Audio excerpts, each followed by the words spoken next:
Child by Floyd Dell.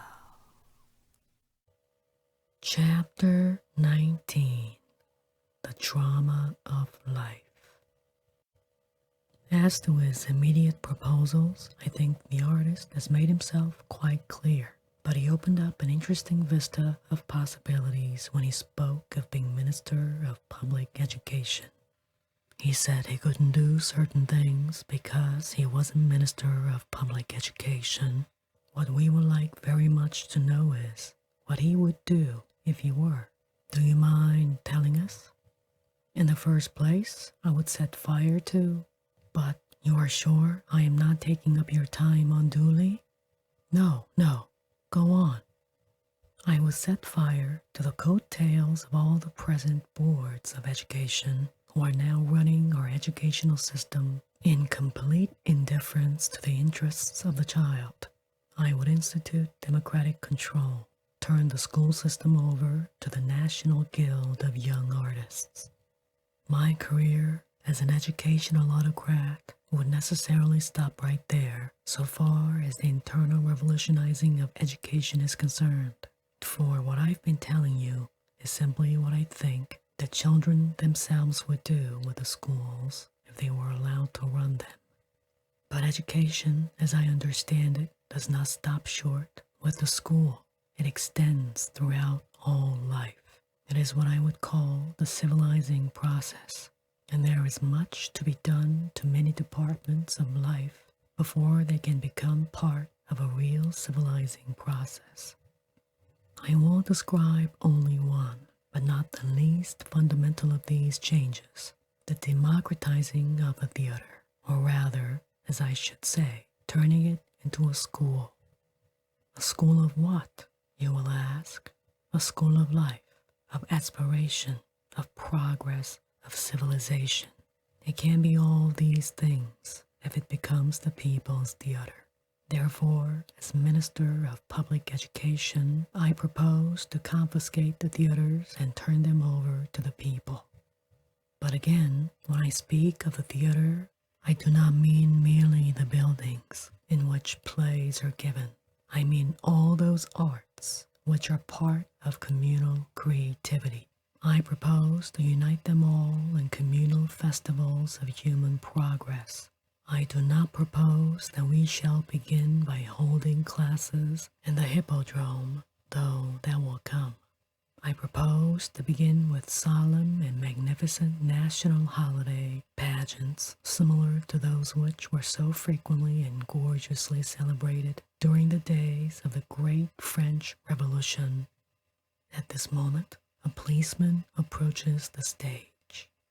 I wish to warn the speaker that everything he says is being taken down in shorthand by one of our men, and if he wants to finish his speech, the less he says about revolution, the better.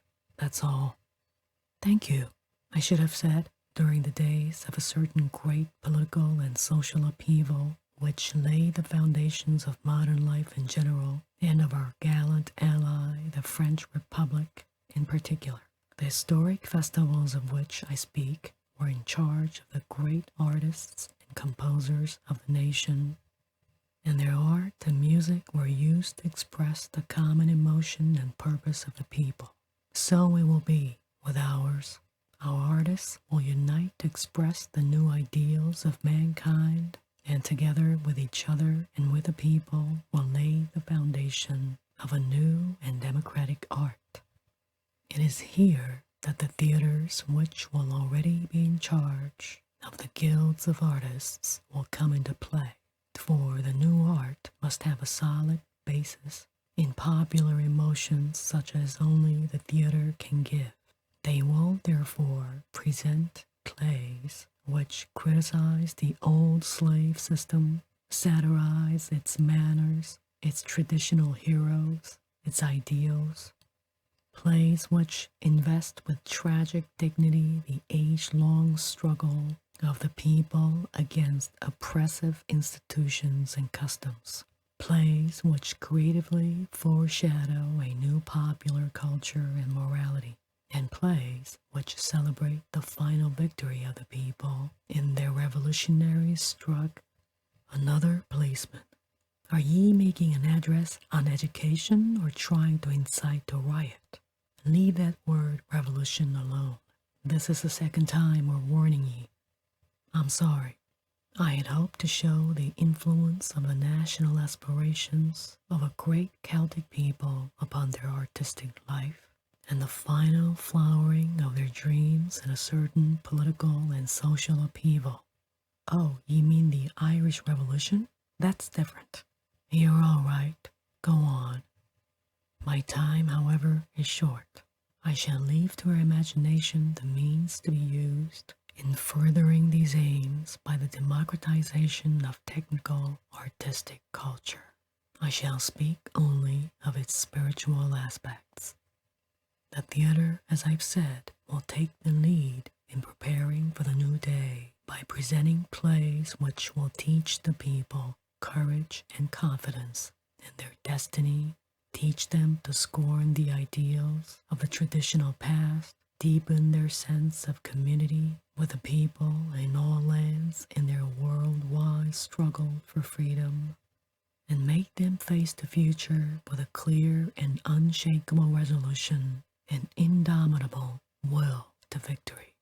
If I had time, I should like to tell you how this educational program is already being carried out, in spite of the great difficulties by a certain Slavic nation. Another interruption by a red-faced, dictatorial, imperatorial personage who has been sitting there all this time, swelling with rage and awaiting his opportunity. He speaks. Officer, I am a member of the Board of Education, and I demand that you arrest that man as a Bolshevik agitator.